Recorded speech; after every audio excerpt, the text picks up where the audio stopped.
I think we underestimate the impact that the festivals and what TAFT has done and the creative sector have done for our region, because I don't think we would be the region we are without TAFT. We were up at the soccer field close by here and started talking about why don't we do that. That was really the genesis of it, you know.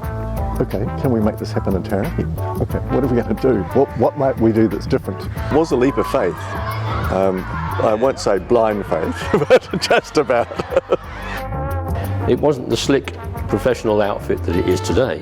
Roger and co saw this lack of the arts in the Taranaki region and wanted to experience and present more arts, and what they thought was missing and lacking was echoed by the community. Yes, we do want more. The team at TAFT has been able to weave this magic. My children grow up attending Womads and crawling all over the signs and chasing them around when they were barely out of nappies.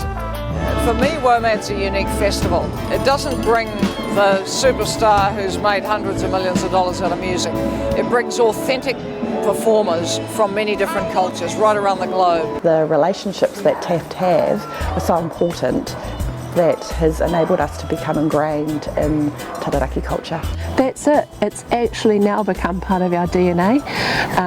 When we went from the humble beginnings where we didn't even know what it was to suddenly it's part of us and part of the cultural fabric of Taranaki. As long as TAFT is here and bringing events and coming up with ideas of things to bring, I think it can only be good. People saw that TAFT brand, it was a quote mark for something really good. So fortunate to have had TAFT in our community for 30 years. I think there's a great deal of affection for TAFT by the community. They like what TAFT does. When we have these incredible acts come to the region, it allows us to see another side of the world, and it also allows the world to see Taranaki through our own eyes as well.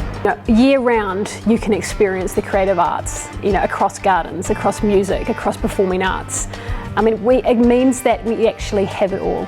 And even now, 30 years on since we started, I still work with lots of those artists and they still see Taranaki as being very formative in their careers.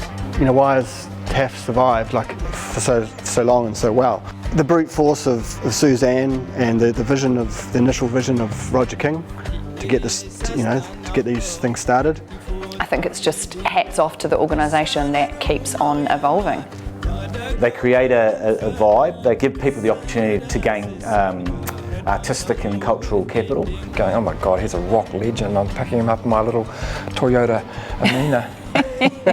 But those cultural experiences in particular, and because they enrich our lives, they broaden our lives, they deepen our lives. TAFT has succeeded and thrived because it's had some really high ideals, dedicated people that see the bigger picture. So it's not necessarily just about what's happening right now, but it's what could happen in a year's time or 2 years' time or 5 years' time. And the debrief that comes afterwards, everybody still manages to look each other in the eye and go on to the next one, right? And it is quite an incredible achievement. All the festivals are littered with hilarious stuff. And how we've got ourselves at sticky positions in the past will always remain a secret. And by the way, well done TAFT, because you were one of the first, even preceding the Wellington International Arts Festival, so bravo.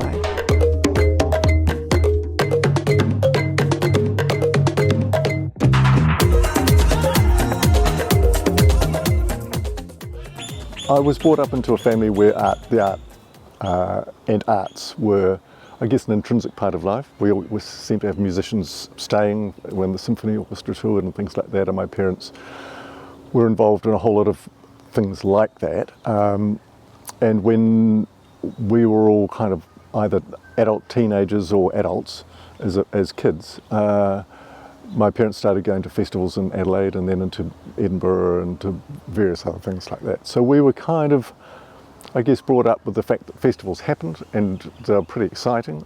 My mate Grant Kerr was living just down the road and we were up at the soccer field close by here and started talking about why don't we do that. Do you remember who the kids were playing against?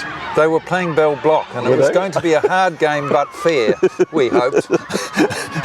And I think I said to you, why don't we run an arts festival? Yeah. I remember that. I'm not sure that it was all good Roger, either. it was a throwaway comment, a great big statement by me, but I mean, at the end of the day, Roger wouldn't let it go, so we were forced to do something about it. That was really the genesis of it, you know. Okay, can we make this happen in Taranaki? Okay, what are we going to do? What might we do that's different? It did take a long time to kind of build an awareness of what a festival could be, because this was only the second festival in the country. Yep. I mean, the Auckland Festival had finished 20 years before Wellington started, or about that. And so it was a leap of faith. I won't say blind faith, but just about. We actually had a really interesting response from council, positive response, partly because we were talking to them in 1988. We started the conversation, and we'd thought that the year 1990 being New Zealand's 150th. In fact, what happened was the New Zealand government's sesquicentennial festival fell to pieces, and everybody went, oh my God, we can't do that. So we held it over for a year, which happened to coincide, fortunately for us, with New Plymouth's township formation 150 years before.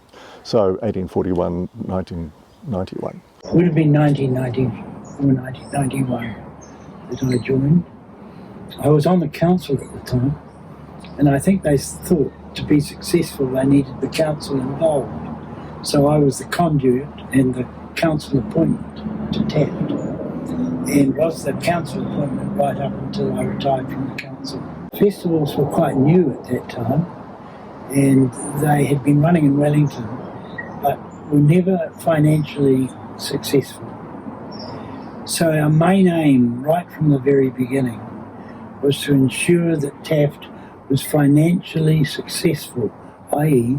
the festivals were viable. The Taranaki Arts Festival was about providing experiences for people in the community which they would not normally get. And that's been pivotal to its success. And that's, I think, why especially the arts directors over the years, starting with Roger, have always tried to inject something more than the ordinary soaps, if we can put it that way. In 91 we weren't meant to be that heavily involved, but due to the size of the festival and Taranaki Arts having their redevelopment of the Paramount Theatre in Wellington, I ended up taking 3 weeks off teaching, courtesy of the Education Board, and worked in the production side of putting that festival together as Rog moved across to leading it from, I guess, the office and administration, and then in 93 from the programming side. Intelligent programming for what we knew was the Taranaki audience, or we hoped would be the Taranaki audience, coupled with some pretty hard-nosed decisions around business and money. And we called ourselves the Taranaki Festival of New Zealand Arts, just to make a point, and point of difference, but also to poke it to Wellington a little bit. Of course, they very quickly became the New Zealand Festival and dropped the international bit and programmed New Zealand work. So that, in a way, was a bit of a release for us, because we were then able to start programming international work as well. Well, for the first about 10 years of TAFT, it was a group of friends who got together to run a biennial arts festival, and we were all friends. Our patron was the Mayor of New Plymouth, Claire Stewart, which was also a friend of ours. So, it was just because we had a common purpose of bringing the arts to Taranaki, because we, out on a limb, we tend to miss out on a lot of shows that go throughout New Zealand, and particularly that was the case in those days. In 1991, New Zealand was a cultural desert, basically, when TAFT started. So this region's been very well served with arts, and consequently it's grown an audience base that is quite discerning now about arts.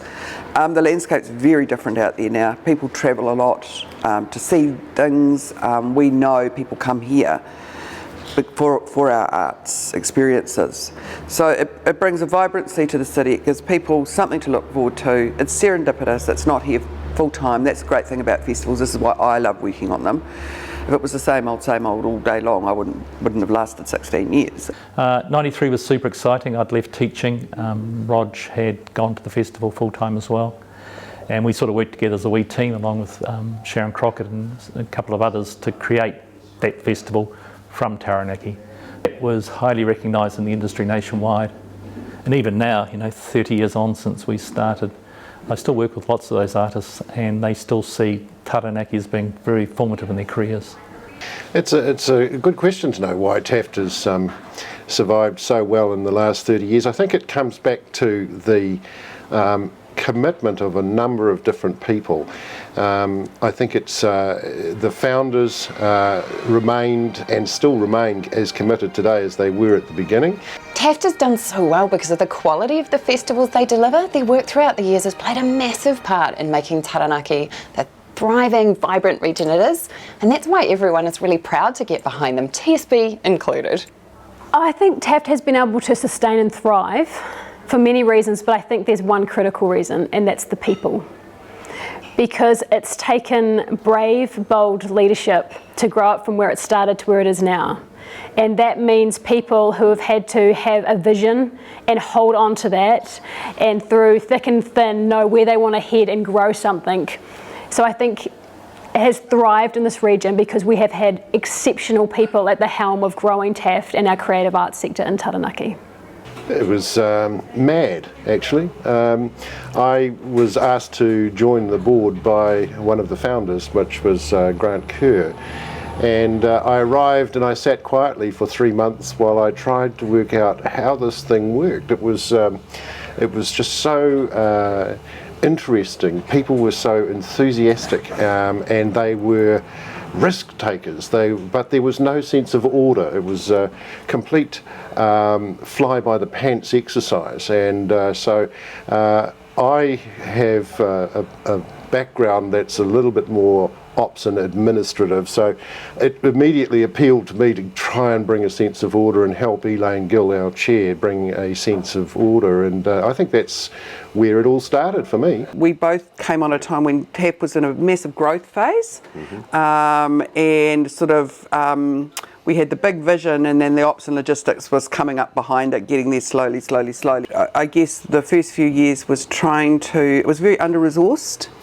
But that's how TAFT survived, doing things. Everybody worked very hard to try and get some money so that we get some more staff, and then we got a lot more structure and order around what was TAFT and the multiple strands that it was doing at that time, which was a garden festival, a biannual arts festival, and then Womad being biannual at that point, but going annual in 2008.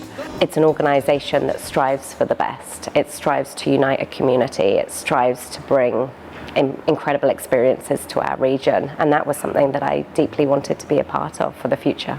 Every individual that's worked here has pushed and tried and pushed the boundaries and really, broken that glass ceiling to be able to deliver events. So watching the growth of some of those people who've come in as young people and gone on now, have left TAFT and gone on to have really quite big careers has been something I'm very proud of. Yeah. I think sometimes people imagine hundreds of people working, but actually it's such a small core team. I think a lot of people don't realise that. What I love about TAFT too is that people will often have worked across multiple areas of the organisation. So, we're building this incredible strong skill set for the festival and entertainment arena out there. There's been a lot of personal sacrifice from a lot of staff over the years, huge hours. We don't get overtime, we don't loo time, none of that. Right. You deal with blowing sewer lines, you just deal with whatever's required on the day. And I think that's the secret. There's a passion about TAFT and what it does. TAFT is so much more than a job, a profession. It's a way of life, So it's enriching. TAFT is very much in my DNA. It's helped shape the person I am today because of that way it's manaki'd, it's mana, it's grown me from being a volunteer being sent to do every job imaginable except for clean the toilets and park the cars, but it's grown me, it's allowed me to grow, and right through from those humble beginnings to be a festival director, event director, AD, you know, that's incredible. So that's TAFT's boldness. It believes in its people and it supports and develops them. We're constantly pushing ourselves to present a better festival, to bring in more entertainers, to provide different levels of our festivals for people out there in the community to enjoy. So I think the fact that we're quite agile and fleet of foot, and we're not afraid to try new things. We're constantly looking at what else that we can add to enhance the festival experience for our audience. You could have an idea, or someone would have an idea, and you could run with it really swiftly, like there wasn't too many balls in the air or red tape to go through, so you could action things, and so that was always really inspiring because you kept the momentum going. The history of Taranaki is littered with people just getting on and doing things. And I mean, this is the second longest running arts festival in New Zealand after Wellington, and only by a short time after Wellington. And it just says something about the tenacity and the attitude of the people here. I think that reflects the sort of Taranaki spirit, that we really get in behind the things that we do with passion and energy and commitment. I know it's a very unusual story in New Zealand. We are very much envy, very much of the regional arts organisations, that we have this volume that allows us to operate a full-time office doing multiple festivals. Penny and I both had the opportunity of working for TAFT for 10 years in the management role of this particular venue, and we've always had a really good working relationship, and that is carried on with the MPDC managing the venue as well. It's always a lot of fun. Because they're amazing. They are amazing. I think they've been able to thrive because they've diversified quite a bit. So it started out as an arts festival, and then you've got Womad and you've got the garden festivals as well. There's quite a lot happening. There's quite a lot of things that they're doing, which obviously brings people together, but it obviously keeps them very, very busy for the last 30 years. But Roger would come to town every 2 years and set up the festival office, which meant finding an office, finding a chair, couple, if he was lucky, some computers, some people, lots of volunteers, huge volunteer effort, which really set the spirit for TAFT and its volunteer contribution today. Well, it wasn't that difficult really, was it? We had Jude Jolly, who a prominent woman in Taranaki, and she got her coterie of friends, and they got their coterie of friends, and they licked about 1,000 envelopes and talked away and all this sort of thing. So they were mainly, a lot of those women with a bit of time on their hands who were very, they understood what we were trying to do and believed in it, and that came out, didn't they? First Womad came on the end of the Arts Festival, and poor old Roger King, I think, really wore himself out. It was just too much. So they moved the Arts Festival from March to the centre. But I was on the trust when David Innes brought the idea of Womad, and at the time we had nothing that was visual. All I heard was a recording of different music. And you can't actually put this down here, but I should say to David, if anyone likes this crap, go for it.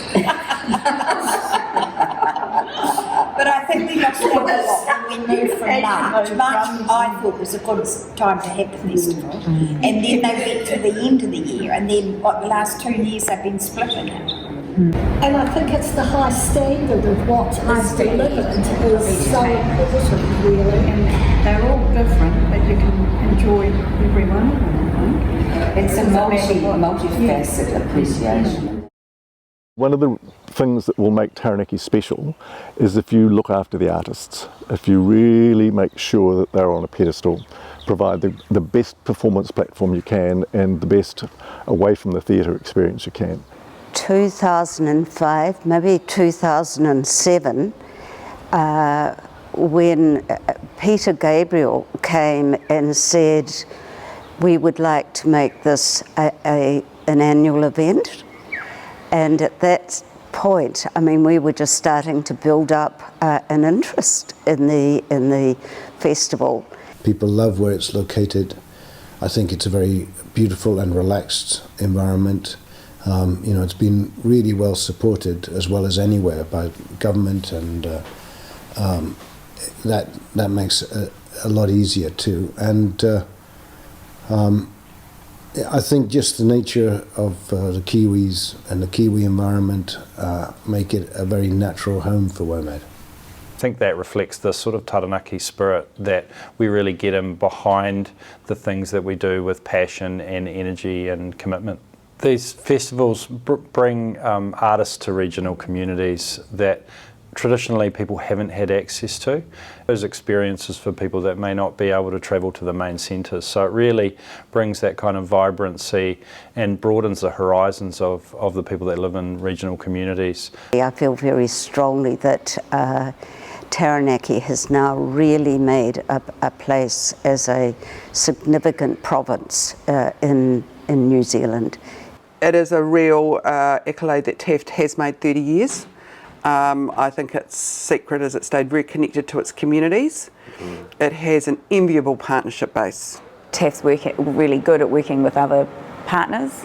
So, you know, the collaboration with other organisations in the region and around New Zealand to bring people to our region. I think TAFT's been able to survive over the last 30 years as a regional arts organisation in Taranaki because of the passion that the people of Taranaki have for the arts, and that we have been fortunate enough here to have corporates who believe in the arts and who are prepared to invest in that and give back to their community through supporting those sorts of festivals. Each and every one brings something to it, and I think also the reason they've been so successful is their relationship building with their sponsors, and that creates success itself. Every year it seems to gain more momentum. It's been a remarkable journey with some of our sponsors who are still sponsors 30 years later. And a lot of that is because we have built up a very good relationship with them, and they trust us. And they trust us because we can run down good events. Festivals like Womad contribute to the overall wellbeing and vibrancy of Taranaki because they bring people from all walks of life together to have fun while also pumping huge amounts of money into our regional economy. So by partnering with TAFT over the years, TSB has helped make Taranaki into a vibrant place to live, work and play, and that's something we're really proud of. It's not hard to see how you can turn something ordinary into something very, very good, and that's what these guys have done. Energy companies, they were at the forefront of involvements with their communities. In some senses, some would say they have to be, but they were still very generous to us, and we wouldn't have had Womad really without them, would we? No, nor the festival. I mean, particularly the Arts Festival. And they're still involved in various ways, but you know, now with Womad, of course. Solidly, yeah. So the Todd Energy Community Program has been going for many years now, and one of the things that we value is our commitment and ability to be able to take the Womad artists into local schools, so that those that can't experience the festival themselves actually get to work alongside the artists for the day and to experience another culture. So we've been very grateful to Todd for allowing that broadening of the community program into our local schools. That you guys actually took the community with you with that outreach program, the round them out and stuff and saying like that. I mean, some of the people that went to Tongaparutu didn't get back for 2 days. I mean, that was sort of the way that the community bought into it. And that's fabulous, you know, I think there's nothing better than that. They think it's special, well, Taranaki thinks it's special, but then a place like Tongaparutu or the Kakramea Hall would feel equally included by the fact that you guys had allowed them to have their place in the sun. I think that they've brought all of those acts to a small province, and they've kept it going for so long that it actually brings an openness to the community. So people are able to actually see cultural experiences and artistic endeavours from all around the world. I think it's so important to bring these activities into rural communities so that, unlike just big cities, our communities get to experience the vibrancy and fantastic cultures that these activities bring into the region. It provides a great quality of life for everyone. It adds a dimension and a spectrum of opportunities that can be experienced by the wider community, and also brings in other people from outside the region into Taranaki, and they can get to experience this firsthand for themselves. What does the community want? What does, if that didn't quite work, how do we make it, what is it the community are actually looking for? So always keeping a really open mind to go, how can this sit in the New Plymouth, wider Taranaki community in a really relevant way, so people keep wanting more and wanting to come back. What we found was that there was real festival fatigue by the end of that very long biennial arts festival. I think it used to run over like 3 weekends almost. It was exhausting for everybody involved, and it was in the middle of winter, which it was really good for the city, because it brought the city alive at a time when there was nothing else on. So traditionally it would have always been done the end of July, end of August sort of time frame. There was a sense that the model, which was one festival every 2 years, wasn't really engaging with the audience as well as it needed to. So we decided to split the Arts Festival into 4 presentations, 2 each year. The board debated that over a number of months, and I think critical to that was the change in the arts scene. We've seen the growth in popular shows regularly in the showplace. Was a model that came out of a time when people didn't engage with the arts a lot, and so a break of 2 years was fine, because people literally would look forward 2 years into the future to engage with the arts again. But that's not the case anymore. Moving from the traditional biennial Taranaki Arts Festival to splitting it into 4 different segments, I think has been very bold and brave and great to see. They really liked the 4 festival model. That gave them much more presence. Rather than a big bang once every 2 years, it was a constant presence. Gave them more opportunity to corporate host.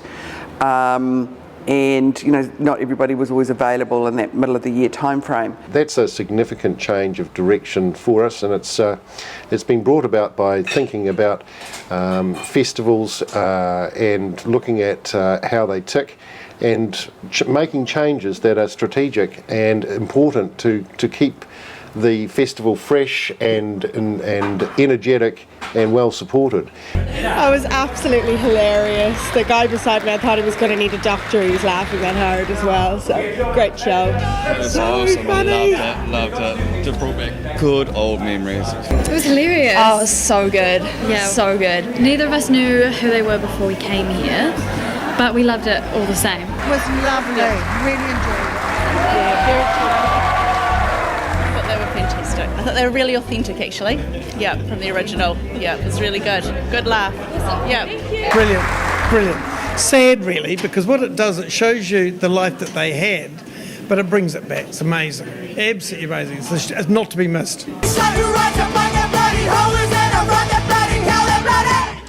That was outstanding. Honestly, that's the best thing I've ever seen, and I'm a musical theatre buff, and I've seen as many things as I possibly can, and it was unbelievable. I want to come back tomorrow. Yeah. Go. Absolutely incredible. It was a tearjerker and learned a lot about history as well at the same time. So I think the community has taken ownership of TAFT, and I think there's a great deal of affection for TAFT by the community. They like what TAFT does, and they like the difference it makes to the community that we have here in Taranaki. The arts, live performances and experiences and so on like that are so important for regional communities. I mean, being in a regional community means you're somewhat geographically challenged, The arts is a real catalyst. It brings people together, it connects people, it is a tool for self-reflection on an individual level but also on a global scale. We've actually just turned up and the kids want to have a part in building this clock tower. Yeah, it's pretty exciting. Are you enjoying taping up the clock tower? Yeah. What's it made out of? Boxes. But it brings aspects of the arts to the region like Taranaki. You know, we're not on the beaten track. We tend to be a little bit, you know, off to one side, and to see these arts and see these projects that we've done during the Arts Festival and all the festivals is essential to the community, because it brings the community together. It gives the community exposure to a lot of things which perhaps they wouldn't have seen normally. Being a creative myself, it's really inspiring to witness people performing and live music, so it's really cool. What I will say is that over the years I've just had the most amazing exchanges with people that I can't even quite contextualise. It's in the space and time and in a moment, that festival atmosphere, that you have these exchanges with everyone from the artists to the TAFT crew to volunteers, just anyone that's there. You have these beautiful exchanges that are quite unbelievable. I think that reflects the sort of Taranaki spirit, that we really get in behind the things that we do with passion and energy and commitment. I think arts festivals and live performances are really critical for us as a region. It really contributes to vibrancy, which means that people love to live here, but also importantly it gives our creative people a life. I mean, it means that they can have a working life doing what they do, and it's really important to have creatives in our region because they also contribute to innovation. The time in the early 2000s was really the most exciting time, because originally I was a trustee on the Taranaki Rhododendron Festival, which was run independently, and so I, along with Mary Burke, were quite instrumental in handing that to TAFT. The first of our annualised festivals. So that was the change. That was an interesting one, smaller festival, but it was the change factor. I initially started that festival when I was Chief Executive of Tourism Taranaki, and it had always been very successful. And when I retired from Tourism Taranaki, they gave it to a charitable trust, and I think the trust just found that it was just too much for a group of volunteers to organise, so they offered us back to TAFT. My family was a gardening family, and I saw all these fantastic gardens that needed to be promoted, and it just felt like a natural fit for us. I mean, it took quite a lot of work to wrangle it all. TAFT has worked really hard to be able to build this festival. It started off as a baby, and year on year it's grown. But I think we've also kept the original recipe, if you like, of the self-drive and having a good number of gardens to see, and the 10-day length of the festival gives people flexibility to meet up with family and friends and travel around together. We really see this as a service to the community, that we have the opportunity to bring these people to Taranaki and see all the amazing things that we have to offer. The gardens that are actually available for the public to see each year get better and better, and the events that surround those garden visits again get better and better. Also, I think it really positions the best of Taranaki, and it is a festival right around the maunga, and it just is a beautiful thing. And so long term, I'd like to see it positioned as one of the jewels in New Zealand's crown, particularly for international visitation. We know people travel. When they travel, they go to gardens. We can go back to the sort of early 90s when Em and I came back from the Eastern Bay, Whakatane, and saw the festival, the first year of the festival in 91, and went off to a few shows, and then the following festival in 93 we went and watched some kapahaka.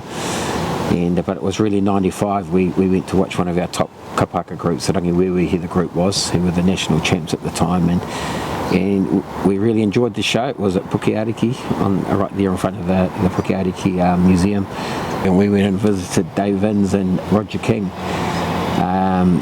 the festival director and the CEO of the time, and they basically said, we want to vamp up the Māori program, and so why don't you guys come and work for us? And it just led on. We produced a show. We helped a show in 97 in the show place, and then we produced our own show in 99, and then again in 2001. And then of course this little baby called Womad turned up in town, and we went, what's Womad?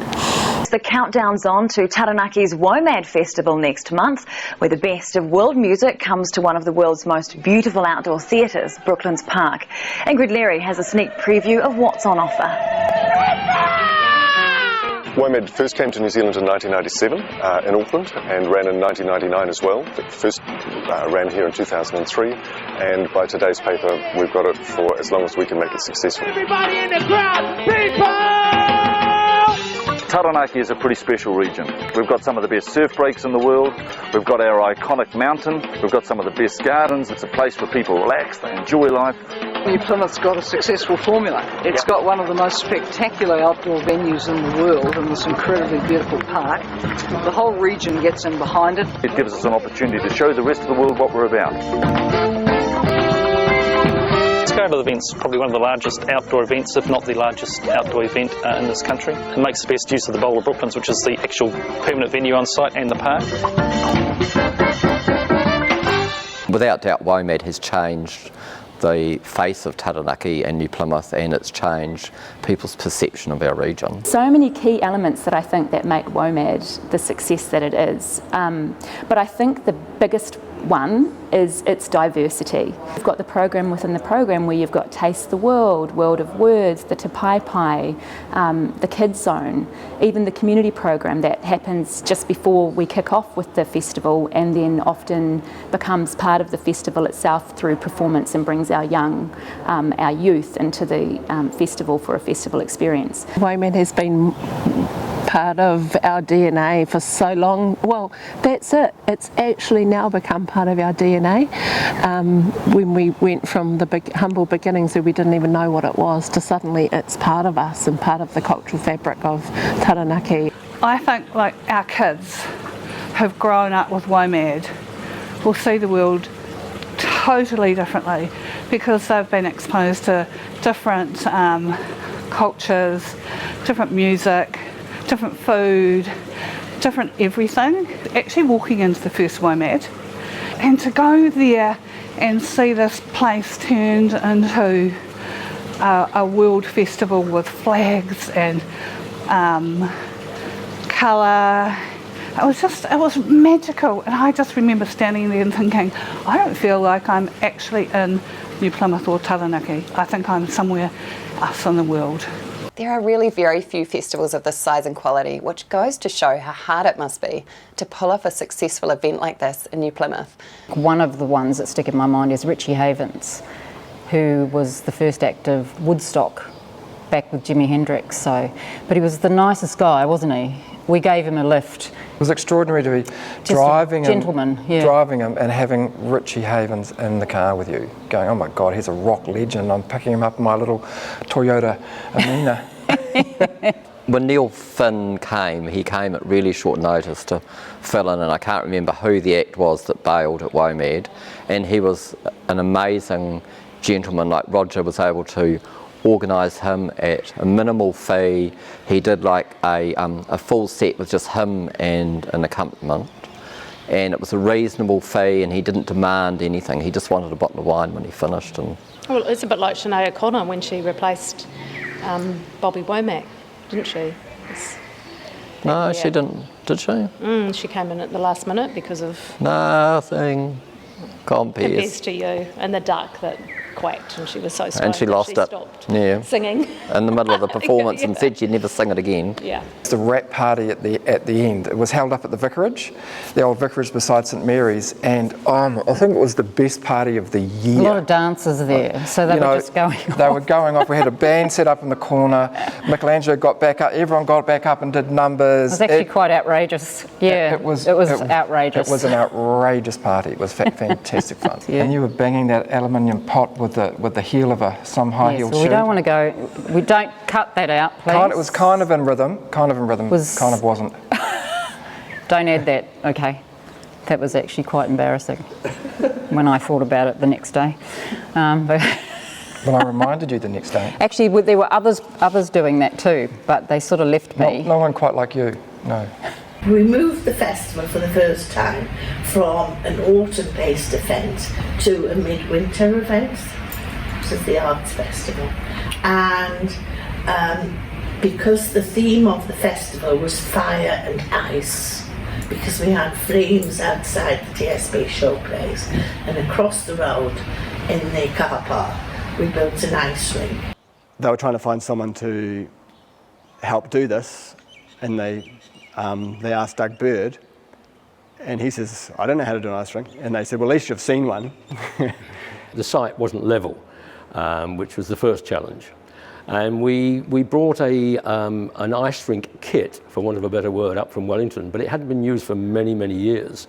So a lot of the rubbers were perished, and yeah, we had to sort of rebuild it ourselves and make it up as we go along. There was no indication as to the glycol mix, because essentially it's a big refrigerator. You know, it's the same as your fridge at home. And yeah, that was a huge problem getting that right. The Daily News was all over us. TV news floating around going, front page, no, it isn't up today. Yeah. Anyway, we finally did get it going, thank goodness. But that was all blue, and that was quite fun. And then in the middle, the council allowed us to shut that street for 3 weeks. Yeah. Strangely enough, though, once you can create so much ice like that, getting rid of it is a problem. When we took it down, it wouldn't melt, because the sheer bulk of it kept the temperature low.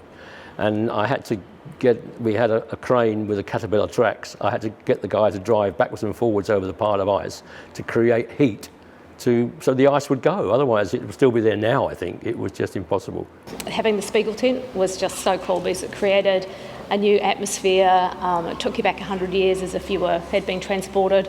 It was moody and dark and kind of sexy. It was fabulous, and we had some amazing performances that year as well. It was cold. We had fun with the heating, didn't we? The gas heating. We were trying to light it.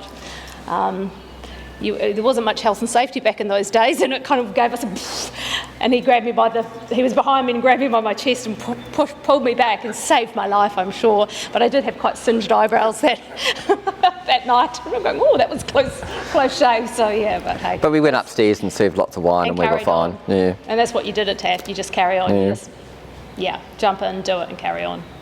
There was a huge downpour, like a real Taranaki rainstorm, and the Spiegel tent was placed in Pukeariki Park.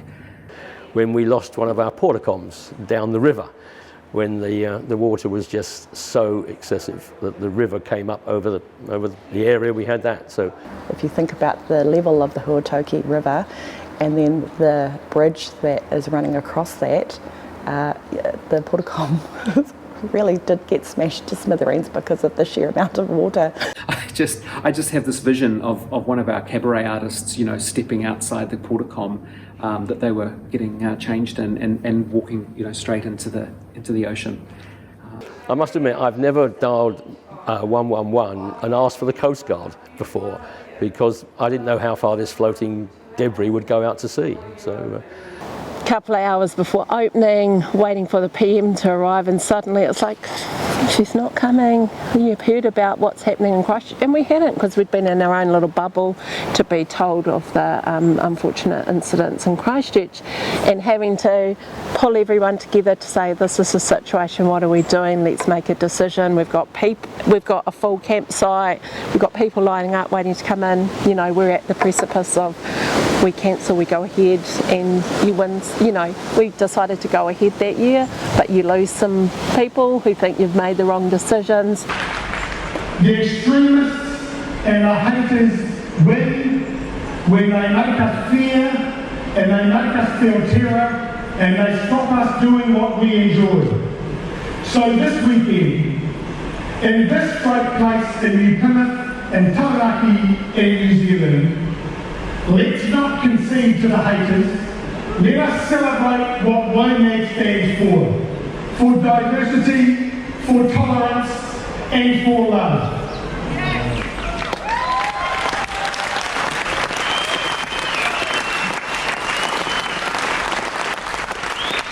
Womad is the time when New Plymouth and Taranaki and New Zealand welcomes the world, but looks out to the world as well.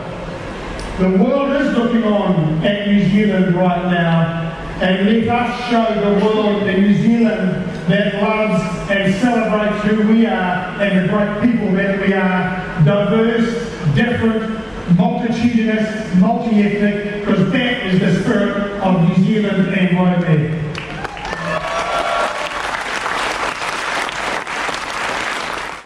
COVID the following year, same thing, where it's like, are we going ahead, are we not going ahead, and again, that's a bit of that bravery. We think we were brave, and just like, we've got all these people, the best thing we can do is carry on for the sake of our community and everyone here. It was a really, really hard time. We literally closed the festival on the Sunday evening, and within a matter of days, the whole of New Zealand was in lockdown. The fleetness of TAFT and the smallness, a lot of people were not able to reposition when we could open the doors again.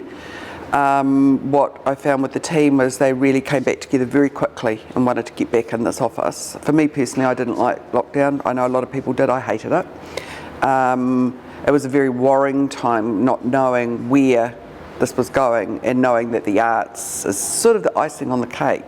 And it is one of those things that if we were going into a major economic downturn, I didn't know what the environment, either for corporate sponsors or for ticket buyers, was going to look like. Against all odds, in a year that was incredibly tough for many people, TAFT went ahead and presented a garden festival and also reset as an arts festival, and created this 3-week festival extravaganza, the end of year festival fix that we all so desperately really needed at the end of the COVID year. And we also think it was bold that TAFT didn't go ahead with Womad this year and made that decision to do that, because we were in a lockdown again when it happened, so it was a brave decision to make and potentially save them money as well. Absolutely. TAFT has had its ups and downs over 30 years and has always come back very strongly. If we continue doing what we're doing, we're going to get what we've always got. There's been a number of events that didn't actually succeed, but it wasn't for lack of trying, and trying to create events that were just special to the region, so the likes of Kinetika. Taranaki has a very passionate arts community. I guess we've been fortunate in the respect that we've been able to get funding, or the management has been able to get funding. Things like bringing Womad to Taranaki has made an absolute massive difference to Taranaki in the way of arts. It's put us on the map really as being a provincial area that is capable of doing this stuff and doing it well, and to that end I think it's made a big difference to the way people perceive Taranaki. And to see TAFT through 30 years this year has been incredible.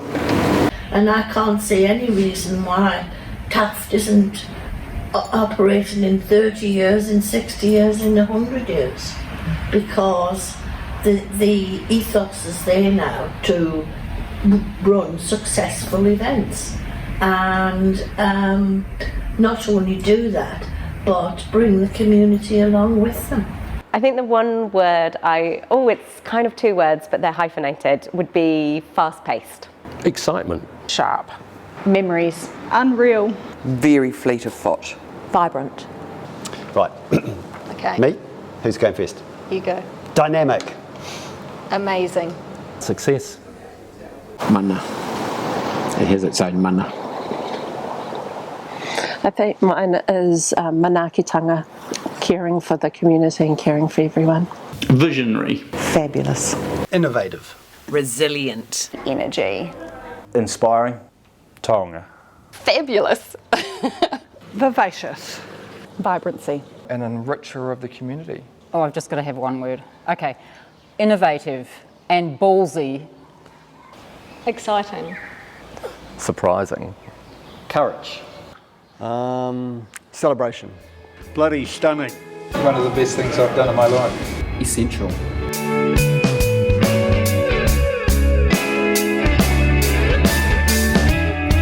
Well, have you seen the ship we're cruising in? Or the light that's been passing by? Cracks etch all across the skin. In the days of your life, the wrinkles start to appear, and I snap that I am really here. Been traveling without a care for 3,000 lives.